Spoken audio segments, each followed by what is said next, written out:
So welcome everybody to the virtual seminar of the International Institute of Physics. And today it's a great pleasure to welcome here Caio Lewenkopf from the Federal Fluminense University. Caio graduated from the University of São Paulo, where he also did his master's. And after that, he went to Germany and received his PhD from the Heidelberg University. He spent some years as a postdoc at Max Planck Institute in Heidelberg and at an national superconducting synchrotron laboratory in Brazil, and also at the University of Washington. Since 1996 till 2010, he served as a faculty member at the State University of Rio de Janeiro, and since 2010, he is a full professor at the Federal Fluminense University. He is one of the leaders of theoretical condensed matter research in Brazil, and over his career, he served as the director of the Institute of Physics at the UFF and also of the National Superconducting Synchrotron Laboratory. He is a member of the Expert Council of the Brazilian National Agency of Scientific and Technological Development. His primary interest in research is electron transport, in particular in two-dimensional systems and nanostructures. Today, he will tell us about topological properties of strongly disordered and amorphous systems. Thank you very much, Caio, for accepting our invitation. So now I pass the word to you. Well, thank you for the invitation. I'm very happy to give and to share my excitement about this subject. And well, it's also a good warning. I should make my lattice CV more concise. So, from what you read, it seems I'm a bureaucrat, which is not the way I would like to be known. In any case, so yeah, today's subject is strongly disordered and amorphous topological insulators, and on the way, well, since I was asked to be sort of pedagogical and give a talk at a colloquium level, I will start with very basic concepts related to topology. And since probably some of you guys heard about topological insulators, my approach to the seminar will be more historical, which is sometimes not so much things that are not so much known by the community, and I think it gives another angle. And then I move on to actually speak about the main elements of topological insulators, experiments, phenomenology, and then I'll talk about non-crystalline structures and what are the challenges of non-crystalline structures towards topological insulators. And well, this will be quick about amorphous materials. And then I'll spend some of the time, most of the time of the talk, at least the new things, speaking about my own research on realistic modeling of topological amorphous materials. Okay, so what's the beginning? I mean, I'll start with very basic stuff, so with the risk of losing everybody. So this is the standard picture when you classify a general material regarding its electronic properties. You have metals, semiconductors, and also semi-metals. I'm not talking about semi-metals. And basically, the idea is that you have all their electrons, their fermions, you have to fill the levels. And if you're filling the levels and you find a finite density of states at the Fermi energy, then you have a metal. If there is a gap and you hit the situation with zero density of states, and the gap is relatively small, or you can play some tricks and dope the material to make this gap less effective. This is a semiconductor. And if the gap is very large, then you have an insulator. Very large is few electron volts. And what that means is that basically these guys are good conductors, these guys are very poor conductors. You want theory to model that. I'm a theorist, so you want a theory to explain all this phenomenology. And the most, let's say, established is also many years old, which is Kubo conductivity, linear response. And basically, this you can give in an advanced quantum mechanics course or standard condensed matter course. And you basically perturb your system with well, you have a lot of freedom to choose how you perturb. The simplest way to obtain the formulas that you're interested is that you introduce an electric field which is time dependent. You choose some gauge, and then you include the vector potential by minimal substitution, and then you do perturbation theory. Suppose you have your electronic states described by some k vector, and then by including this guy, you have basically to correct it. And in a matter of half an hour of manipulation, you get the current density, which is a sandwich of that. And the current density is proportional to the electric field, and the coefficient of proportionality is the conductivity, which is expressed in this ugly-looking formula, but it's basically perturbation theory. And so basically, if you know the bands, if you know the electronic structure, and if you know these energies, you know how to compute as operators, and here you have to include some other important things like electron-electron interaction, electron-phonon, etc., which basically will give you some self-energy, then you have a very good and reliable way to calculate the conductivity in real materials.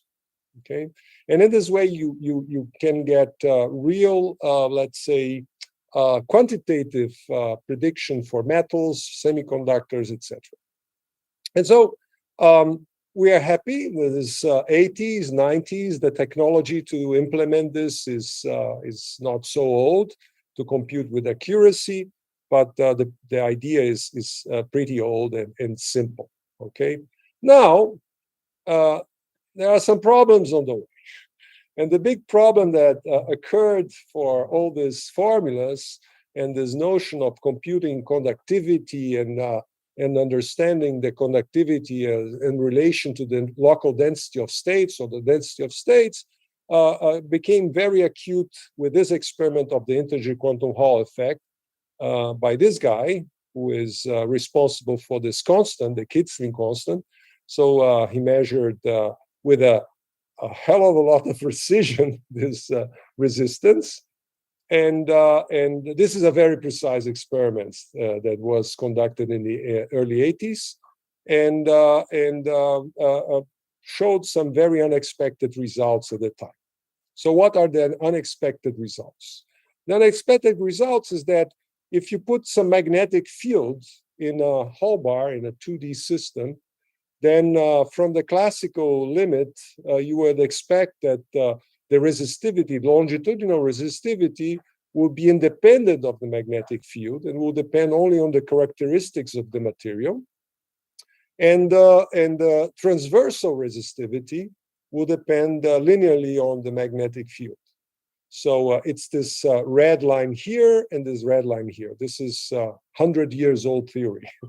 Now, if you do these experiments in 2D samples at very low temperatures and large magnetic fields, what you see are the staircase and the peaks, and more importantly, zero transversal resistivity here between the peaks. And this became a real challenge in the 80s, and people were working. That was one of the big problems in the 80s. And the solution, well, let me show one more. So basically, the solution comes with the idea that once you have this magnetic field, then you have Landau levels. So a magnetic field makes the spectrum really discrete, right? They are heavily degenerate, but they are discrete. And the Landau levels, they depend linearly on the magnetic field. And so the idea is that once you set up some Fermi energy, then when you cross these Landau levels, the density of states is finite. In the standard picture of a metal, this should behave as a metal. And in between, it should behave as an insulator. And what you see is nothing like that. And this is the challenge that puzzled people at that time. So what you measure is that you indeed see these peaks at the Landau levels, but here you see the sharp transitions and the plateaus, right? So in order to explain this, actually, very ingenious ideas were developed, and very simple and plausible things. And I'll show you the theory, and you understand in 30 seconds what I'm talking about. So the idea is that people, instead of focusing on Kubo formula, people were thinking more like in quantum mechanics and the conductance. So the idea is that basically, if you have, for instance, a channel here, a wire, and the electrons are non-interacting, you can think about the electrons as moving in a waveguide. And so, for instance, if you have a finite width, then you have the first excited state or ground state. The first excited states correspond to a nodal line, the second one to two nodal lines. And basically, the first excited states will give you a band where this is the kx, this is the longitudinal momentum. The second, another band, and the third, another band, etc., etc. And depending on the Fermi energy, you have only a few open channels, right? For instance, if Fermi energy is here, then only the first mode, the ground state, is available, and the first excited, and the other is closed because it needs some energy for the threshold energy to open this mode. And so you see just two conducting channels available. And indeed, people have done this kind of experiments and see the staircase opening as a function, not of magnetic field, but actually on the width of the system. So they have a smart way of controlling the width by some gate voltage. And so by making the system wider or not, you open more channels by changing the threshold energies. And this is known as Landauer-Büttiker approach. So how does this work for the quantum Hall effect? It works that way. So in the quantum Hall effect, as I mentioned, you have these Landau levels. First zero ground state, first excited, etc., etc.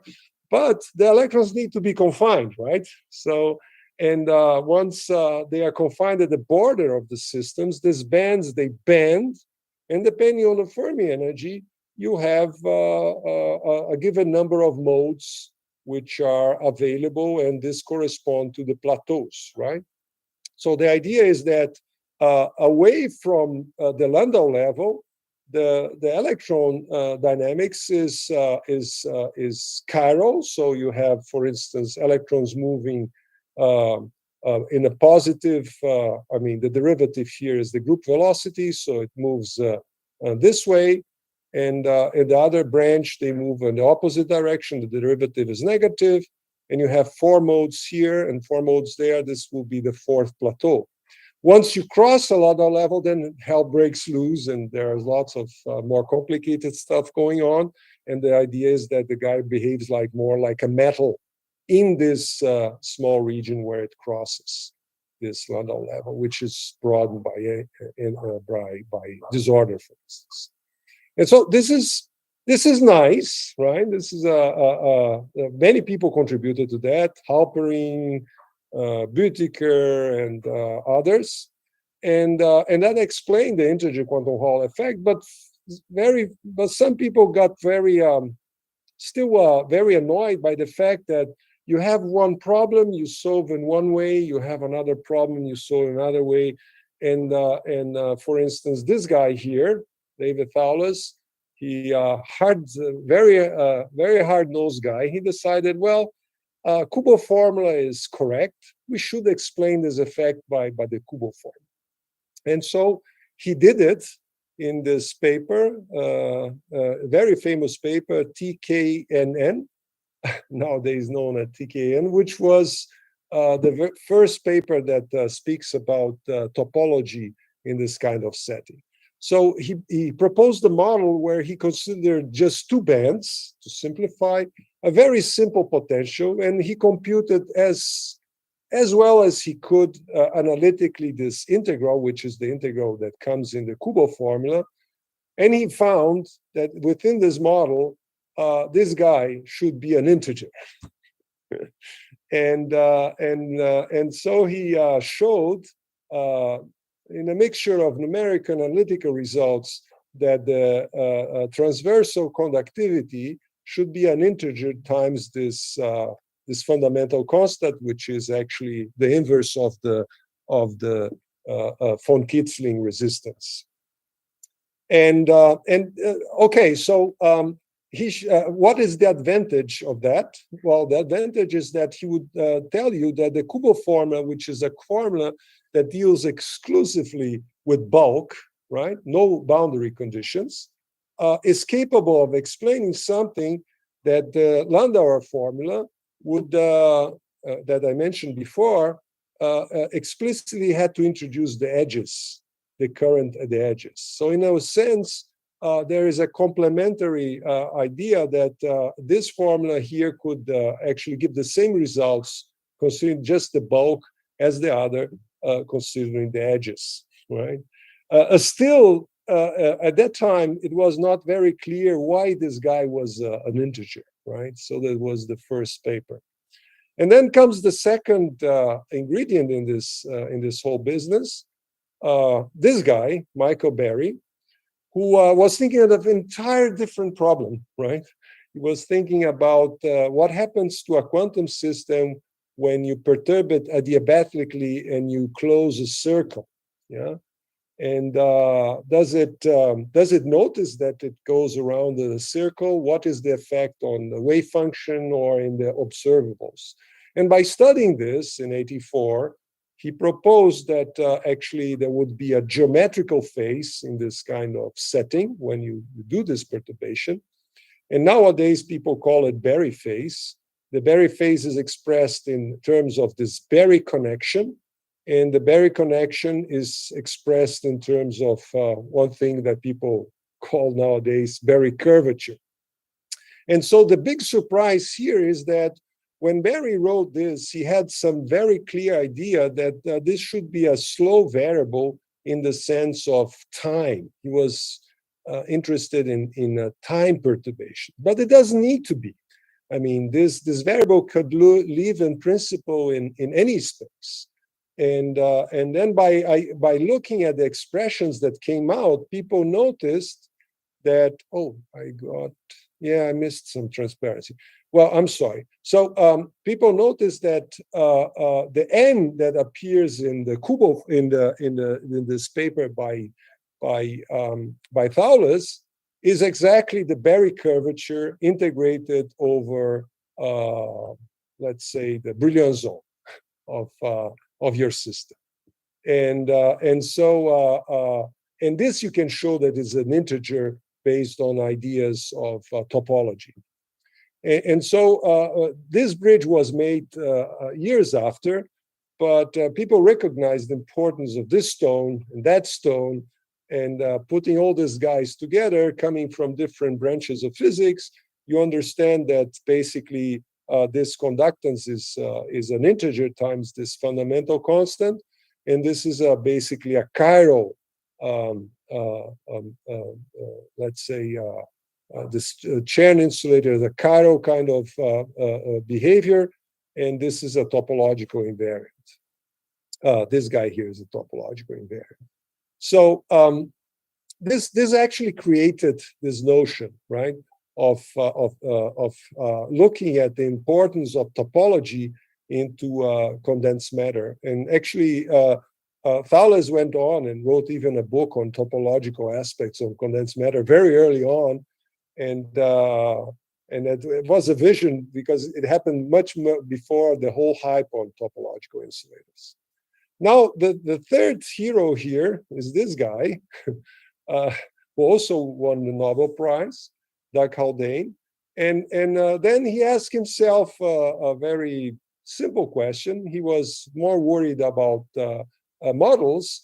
And he thought about, well, can one generate the integer quantum Hall effect without magnetic field? And then he played with this model here, which nowadays people understand is the model for graphene, the type binding model for graphene. But at that time, there was no graphene. It was '88. And then he put a mass term here. So this is our electrons jumping into along the sides of this honeycomb lattice. So you can write this honeycomb lattice as a superposition of two triangular lattices, one in black, one in white, A black, B black, and A white, or vice versa. And then he put some mass term here just to create a gap, because quantum Hall effect has a gap.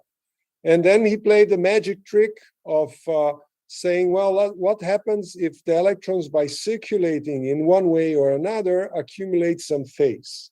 And he had in mind some model which, we go into more detail on that later. But let's say this is just a model. The two parameters are the ratio between this hopping, which is between these sides, this hopping which accumulates phase, and the mass.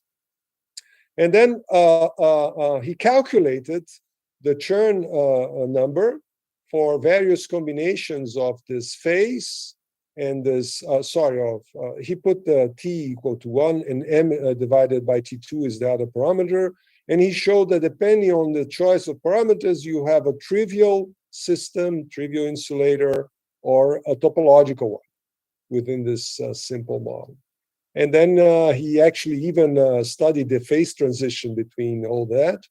And this paper became very dormant. Over many years, nobody really cared because there was no physical realization of that until these guys here, Kane and Malley, shortly after graphene was discovered, synthesized, they thought, well, if you have graphene with spin orbit, right, then you actually can have a physical realization of the two copies of the Haldane Hamiltonian. For Haldane, electrons didn't even have a spin, right?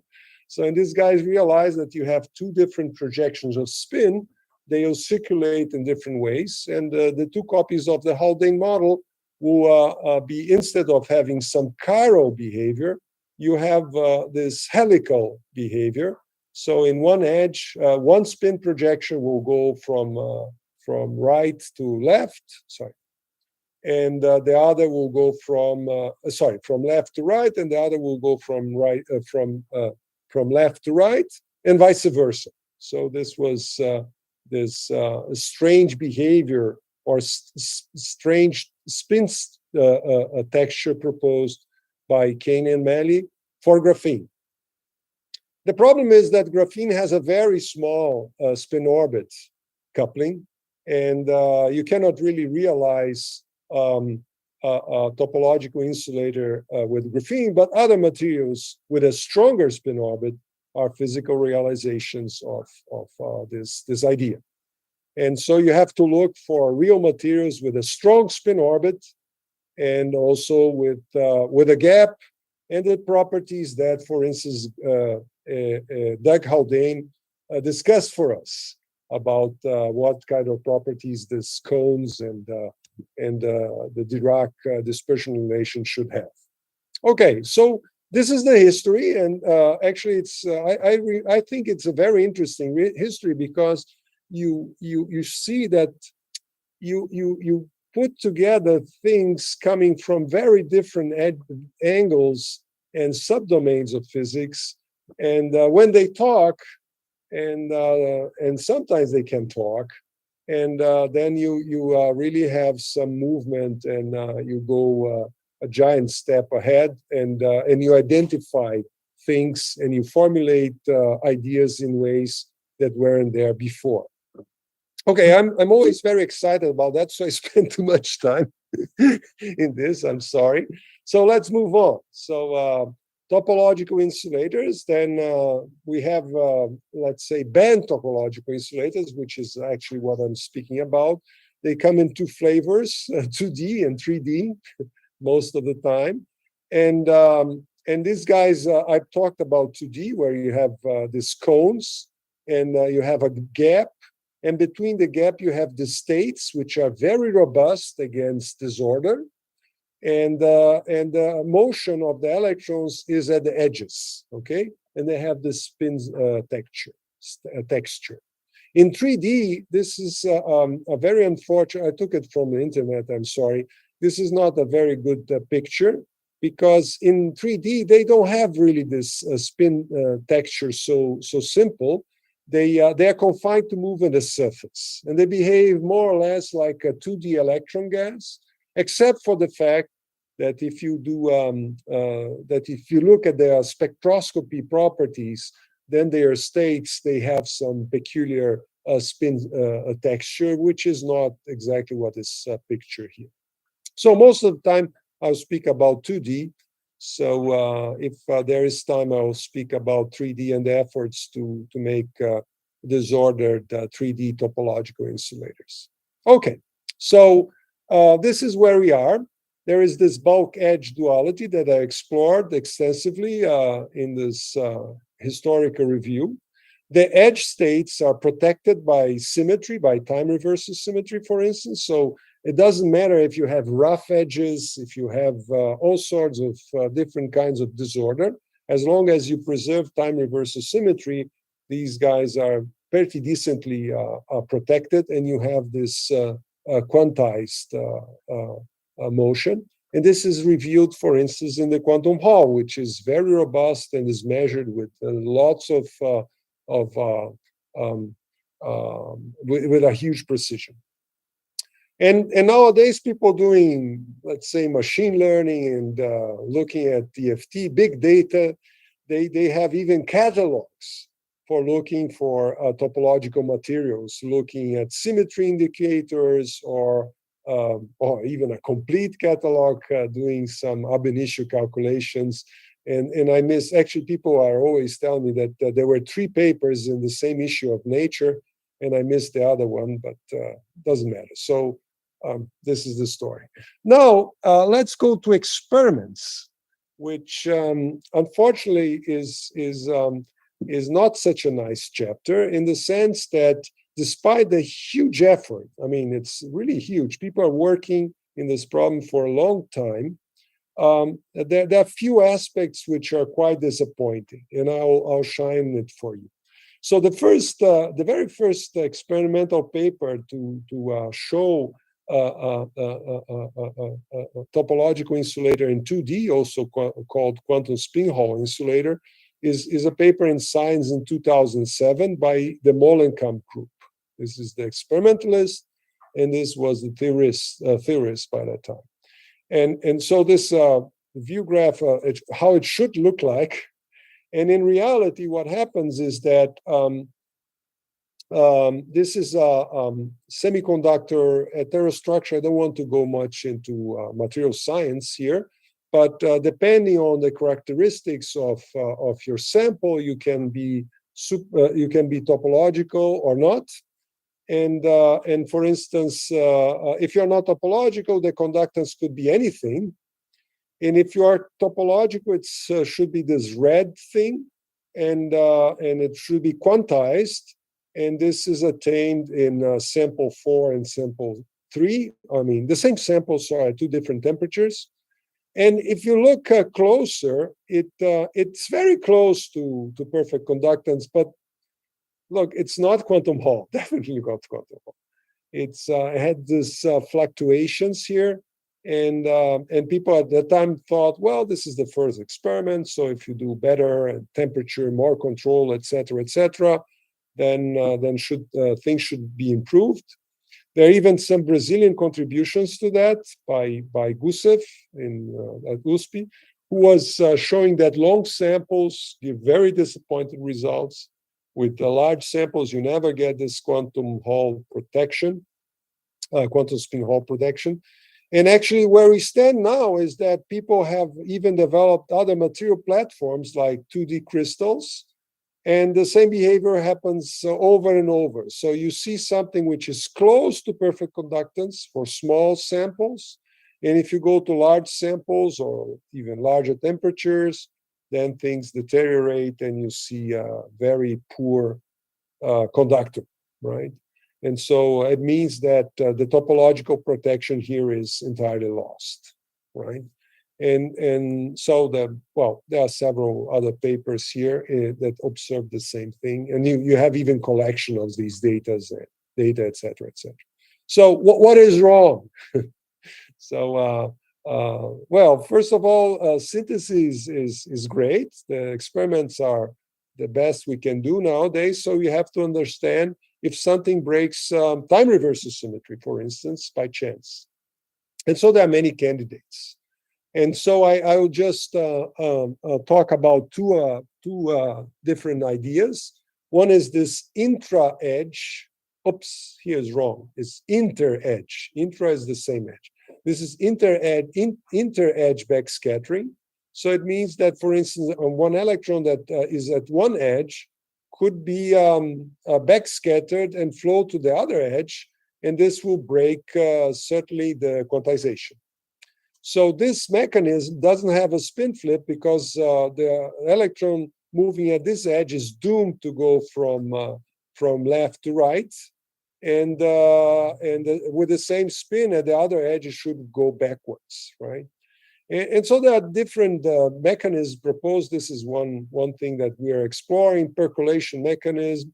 You have lots of disorder, and then you may have lots of states here which are localized, but the electron, if they are sufficiently dense, then the electron may jump from one to the other and eventually percolate to the other side. So this is one of the ideas around. So yeah, so we're exploring this with some success to explain some kinds of experiments. There is no real single mechanism that explains everything. And the other is this, which again I mixed, I'm sorry, this is the intra-edge in the same edge. So you are going in this direction, then you spin flip and you move back. So this destroys the protection. And the protection means that you basically don't spin flip and you move all the way through here. And this spin flip basically is associated with broken time reversal symmetry. And so the first ideas were saying, well, the samples have magnetic impurities. And the experimentalists, they say, no way. We do the best we can. The concentration of magnetic impurities is so small, you never explain the problem.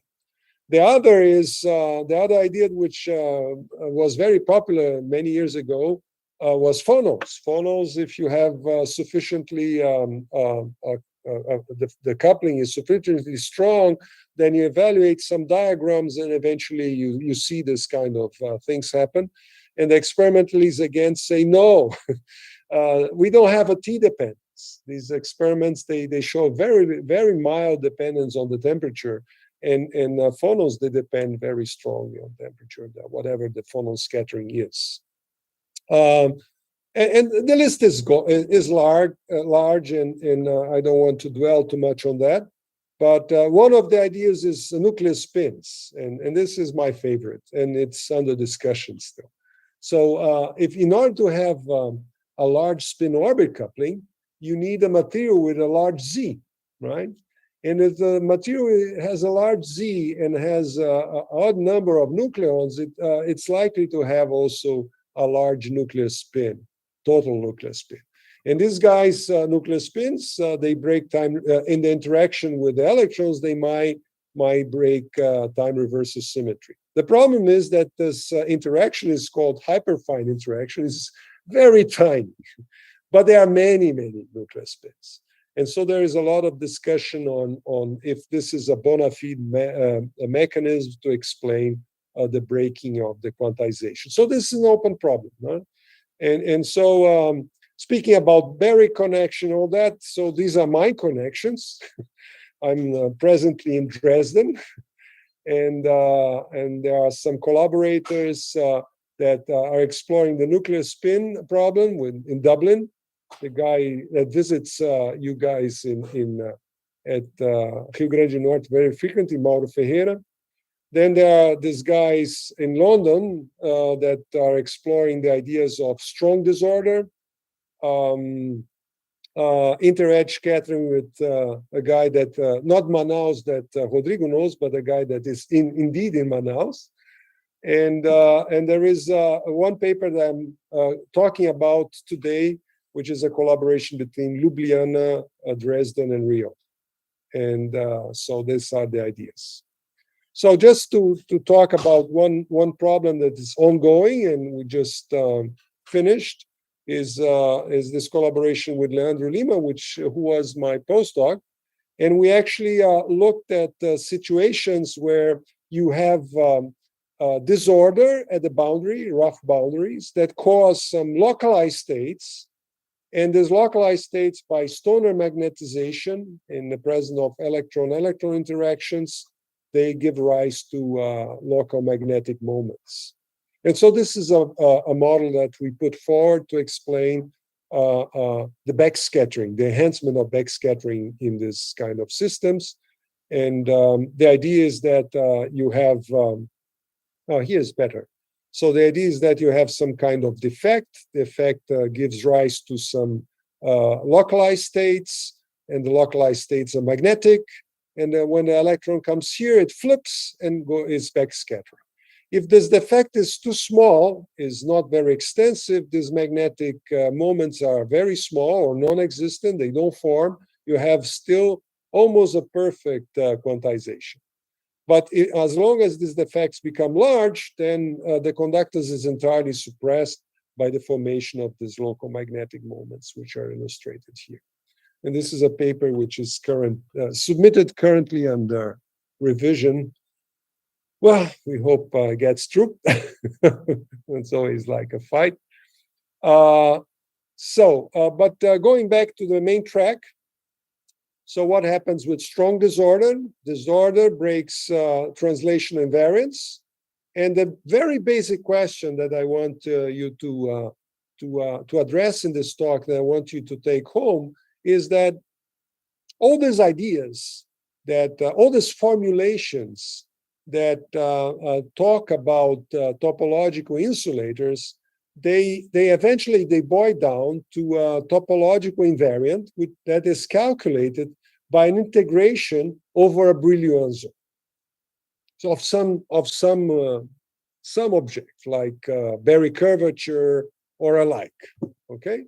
So basically, you have something which is formulated in K space, and you have invariance under translation. So you have a Brillouin zone, you integrate, and you get this guy. Now, if you have strong disorder, this object does make sense. You cannot formulate that because you don't have a Brillouin zone. Right? So if you have a small disorder, you might think, well, you do something and you do perturbation, everything is fine. But if you have, for instance, an amorphous system, what is the meaning of this integration, right? So, and this is the idea of the general theory that current theory of topological insulators makes sense when you have a real strong disorder. And the idea is that the first idea that the first hinge is, well, probably not. But then you have to look at the examples, and the examples are very surprising. And I'll talk about few and then my work. So before we move, so if you have a real disordered system, probably it's not a good idea to talk about, to compute things in K-space. Because if the system is so disordered, then probably the best thing is if you look at things at real space, direct space, and coordinate space, right? And so one of the tricks that people like to use is that, okay, if I have a very disordered system, then it doesn't make sense to speak about a Brillouin zone. So I say, well, I pretend my system is so large that it's periodic. The Brillouin zone is basically infinite, and it repeats itself. It's like Born von Karman, but for a disordered system. And then all the things that matter is to compute this guy at the center of the gamma point, and then this is reduced to the supercell map. This is bad cheating, right?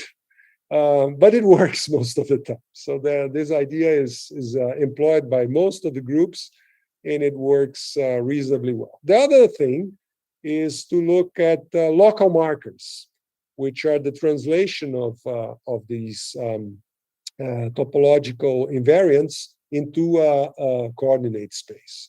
And then you can prove some equalities and express the different topological invariants in terms of things that you can compute in real space. The problem is that you have to consider a big chunk of space, and the problem is not so well defined as here. But if you're sufficiently careful, it gives meaningful results. Now, I'll flash two things which are quite remarkable, and then I go on. So the first indication that even for a very strong disordered system, you might have this topological phase came from these two papers, which are more than 10 years old.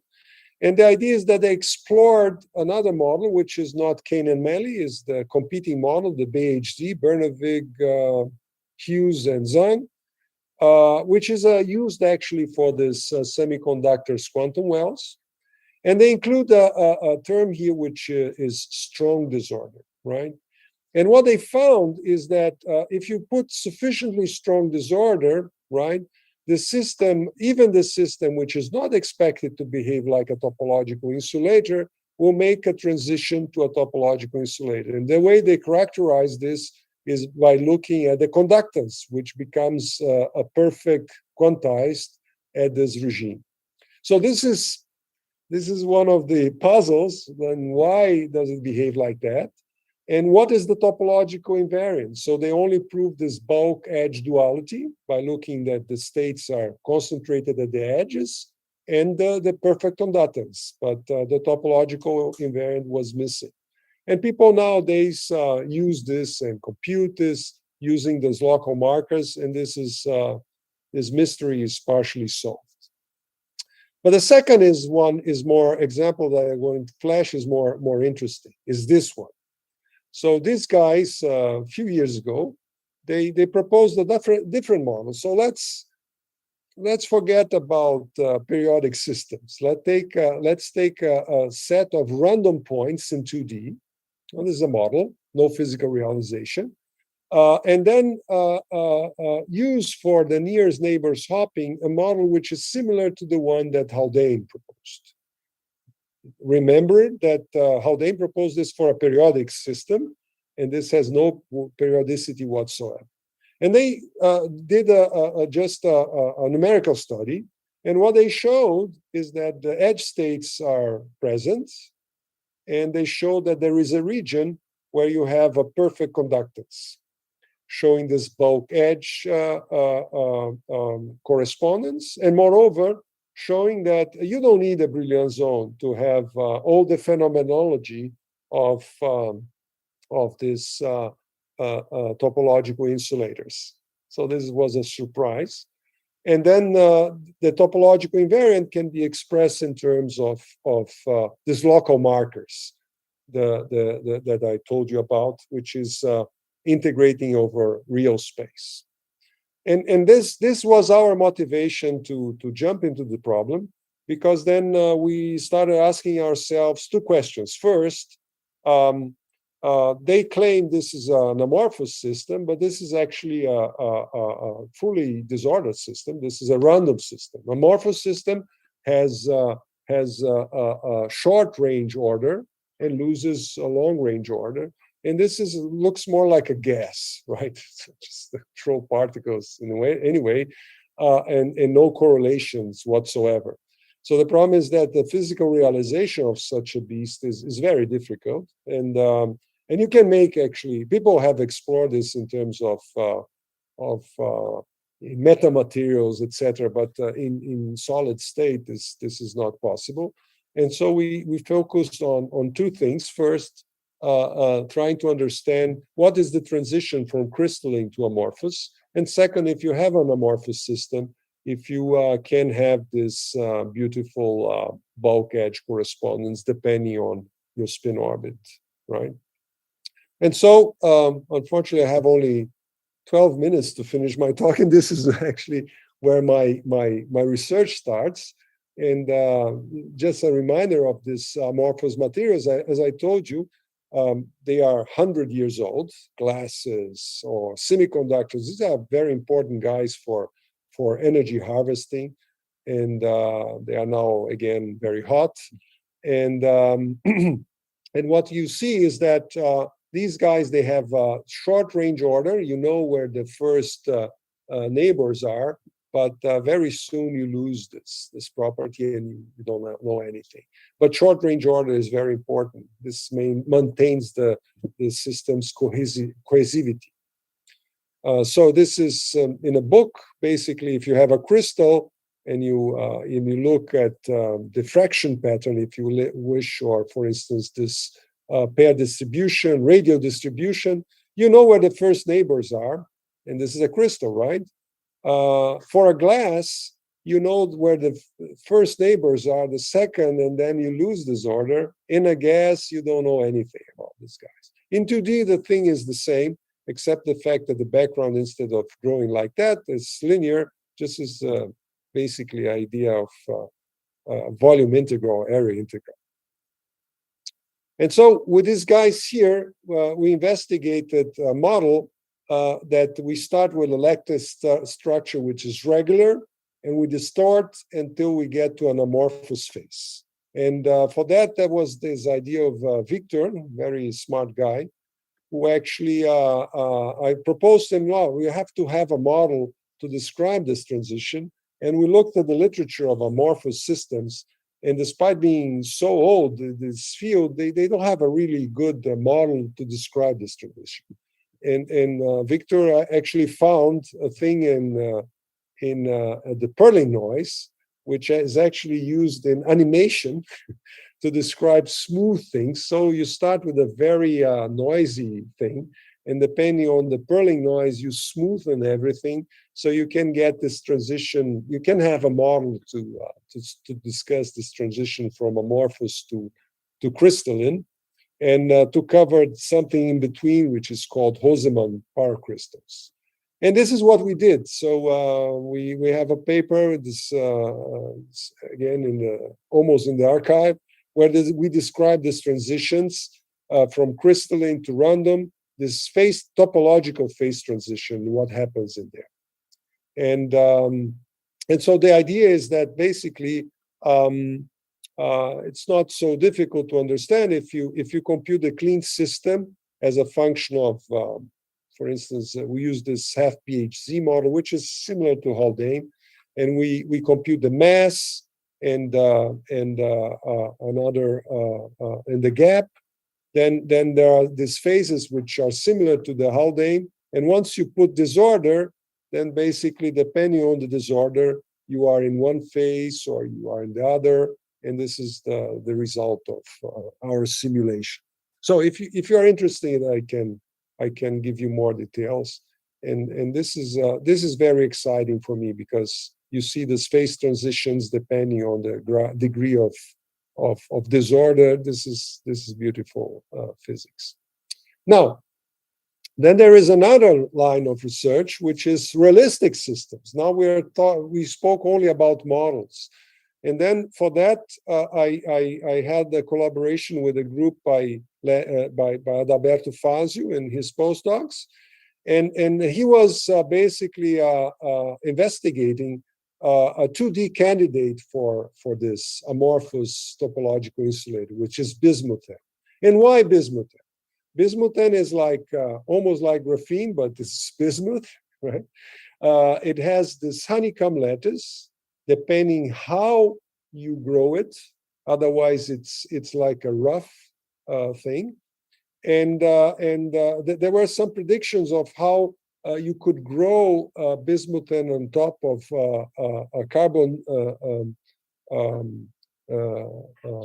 silicon carbide, sorry, and make it really flat. And the experimentalists actually did it in 2017, and they synthesized this material, and they have very good evidence that they found some topological phase by looking at the local density of states, and they find this transition between metallic edges and topological edges.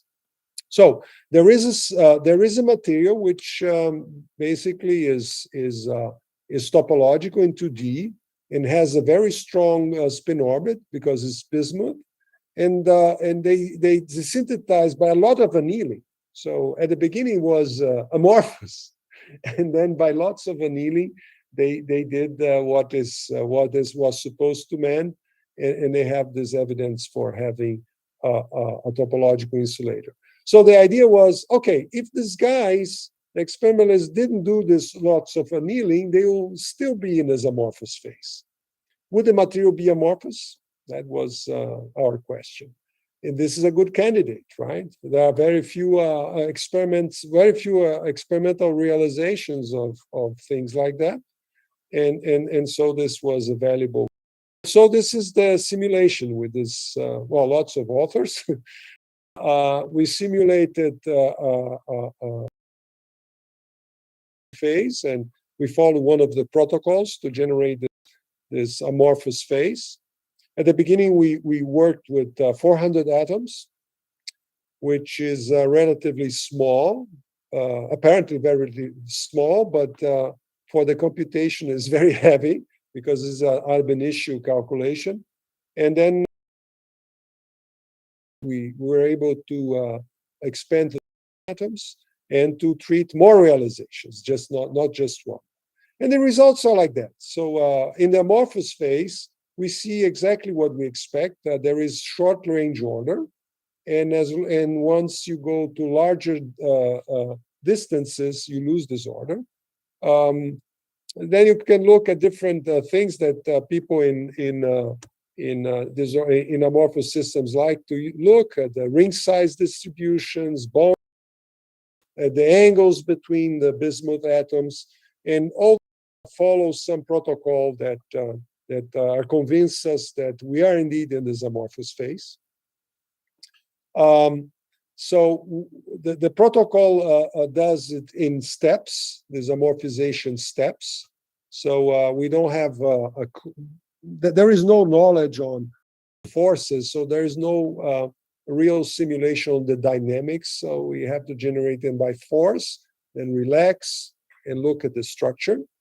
And what we see is that there is a band gap that starts here for the pristine bismuthine, and then it gets smaller, very smaller. So if the gap closes, then the system eventually is no longer a topological insulator, but then it stays stable for as long as you go on with this protocol. So it goes down and up. And since we don't have so many realizations, we can't really make a smooth curve or plot real error bars here. But then we played a different game. We played with the coupling constant for the band gap. So for ab initio guys, this is not a thing that they like to do because all these constants, they're given. But if you play with different, if you increase or you decrease the coupling constant, the spin orbit coupling constant, for instance, if you decrease it, then what happens is that as you move on with this amorphization step, then eventually the gap hits a value close to zero. So this is discrete, so you don't have all these points. But here you have, if you compute the topological invariant, here you have a trivial material. So you have a phase transition. So that convinced us of the necessity of having a very strong spin orbit coupling if you want to see a material like that. So it reduces the amount of candidates where you can expect a physical realization of amorphous topological insulator.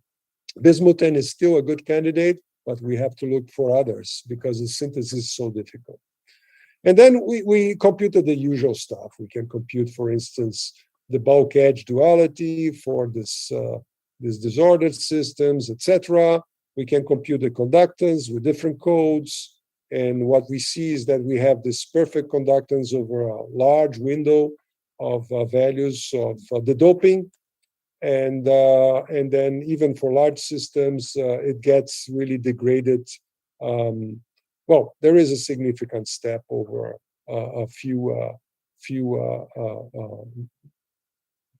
hundred milli-electron volts, which could be actually observable. So this is our candidate, and we expect experiments soon to show it that it works. So what I don't have time to talk, because my time is over, is that we also search for 3D amorphous insulators with the same team. And well, this guy now is in Ireland. He's still at St. Ben. He's in Harvard, and Adalberto is in a different place. And this is a publication of last year where we made this more or less the same kind of study for 3D.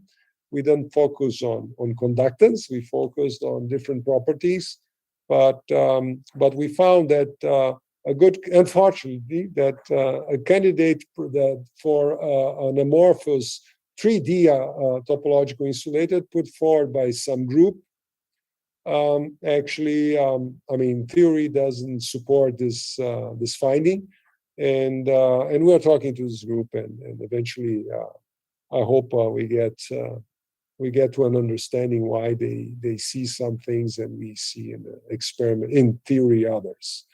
But the sequence is the same. Here it's more like a standard thing, like you do as a function of temperature, annealing, what the experimentalists do as well. And what we see is that once you reach some temperature, then there is a transition from amorphous to trivial, and the system, well, basically stays trivial insulator. So amorphous, not topological to trivial, sorry. And then the system stays a trivial insulator in the amorphous space. Okay, so this is what I had to say, is that basically, from the fundamental point of view, there are still some things to understand concerning how to characterize this strongly disordered amorphous systems in terms of topological invariance. So this chapter is not really closed. The other important issue is on the transition, how to characterize this transition from topological to trivial as a function of disorder or temperature in systems that behave in this peculiar way. And these are the real systems, actually. Basically, I believe that the other challenge is more directed to the experimentalist, because we still have very few platforms working. So if the field wants to strive and keep producing new physics, the experimentalists have to come up with new materials that show these behaviors in different angles, so that we can understand better what's going on. Okay, so this is what I had to say, and I thank you for the attention. Thank you very much, Caio, for this very interesting talk. So let us thank Caio for his talk, either virtually or by opening the microphone. And well, we can now pass to questions. And if you have a question, please use the raise hand button in Zoom, or you can also write a question. If you follow us on YouTube, then you can also write your question in the chat of YouTube. So I can start with the question first. Just maybe a simple question. So in your simulations of amorphous systems, which invariant are you computing? Okay, good question. So what we do in these two studies, actually in the three studies, is the following.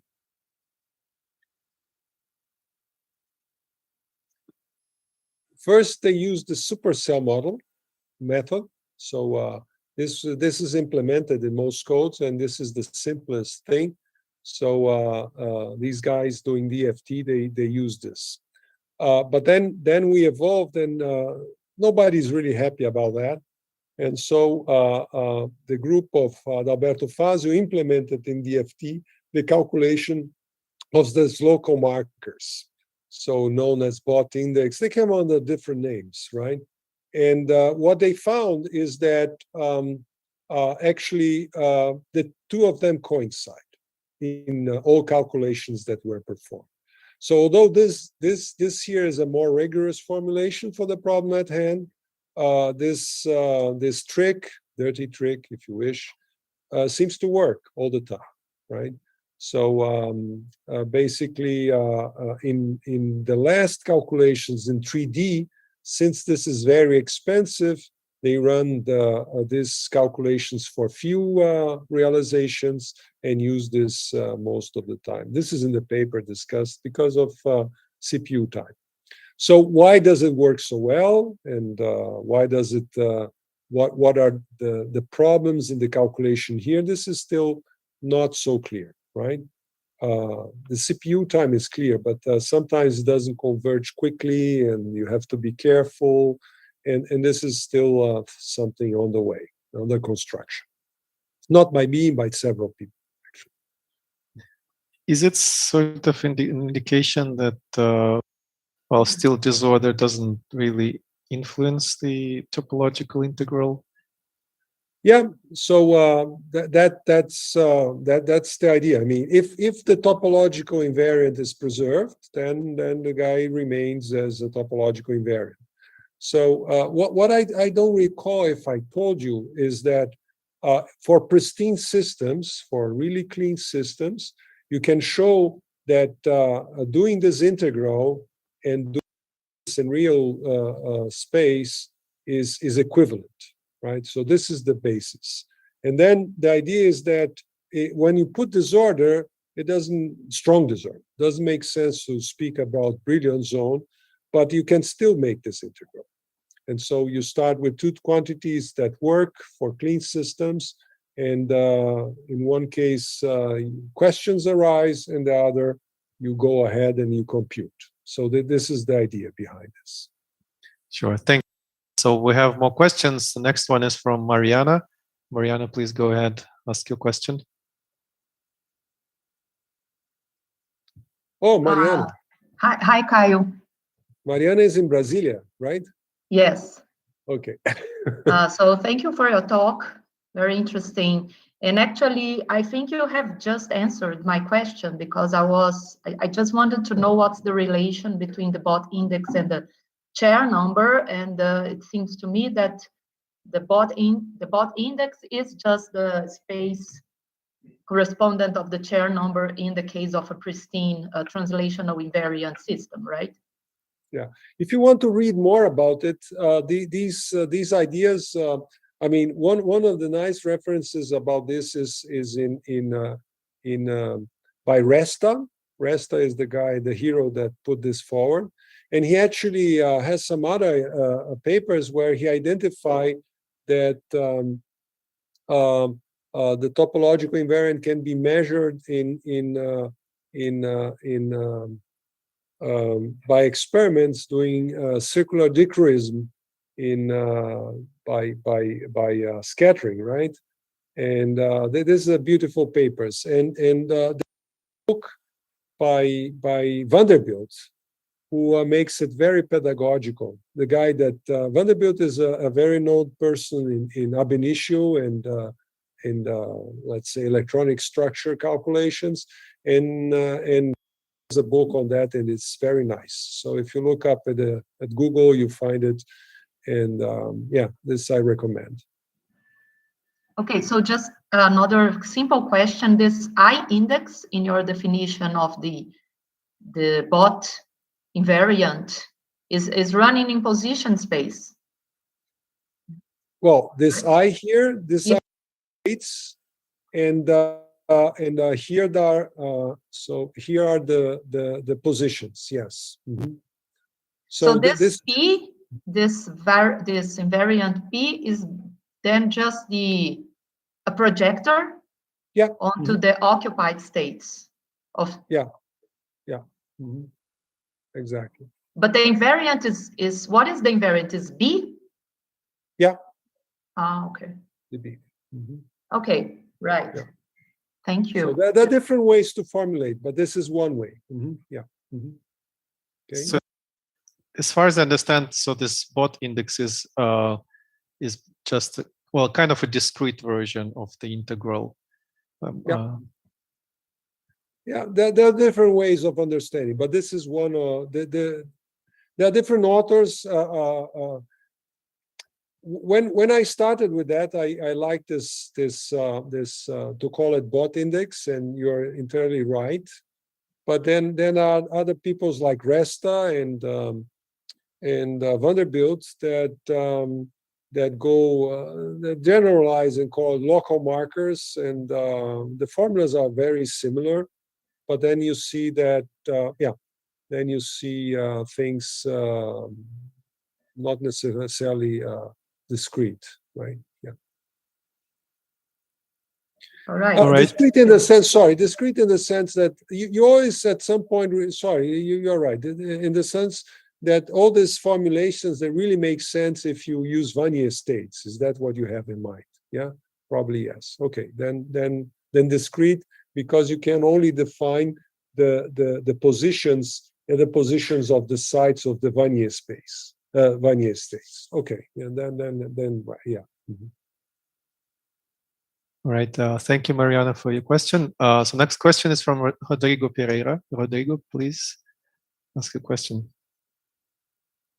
Okay. Hi, Caio. Thanks for the really nice talk. I was just wondering, in the case without disorder, there are two things that happen, at least two things that happen at the transition. The bulk gap closes and the conductivity jumps, right? Because these things are connected.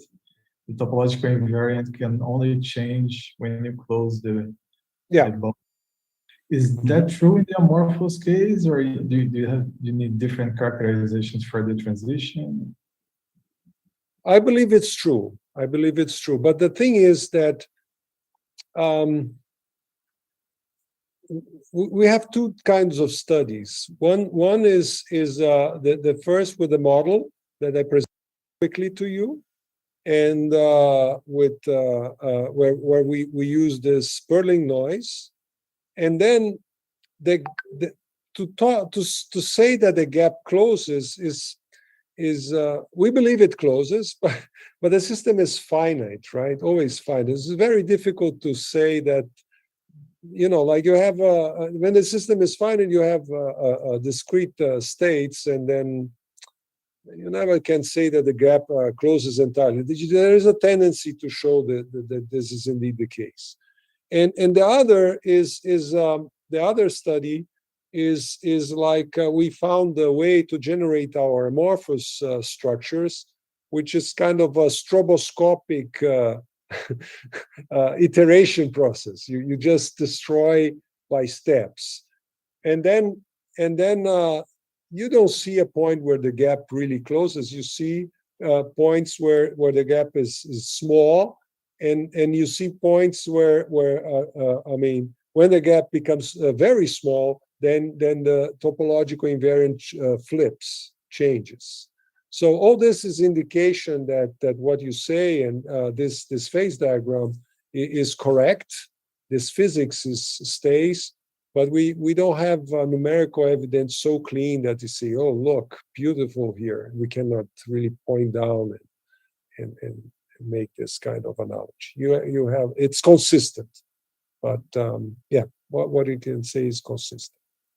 So good question, yeah. Mm-hmm. Thanks. But there could also be a metallic phase somewhere, or is that possible? Or some finite? At this point, no? Yeah, you can call it metallic. Normally, the gap closes, but the density of states goes also to almost to zero. It's like yeah.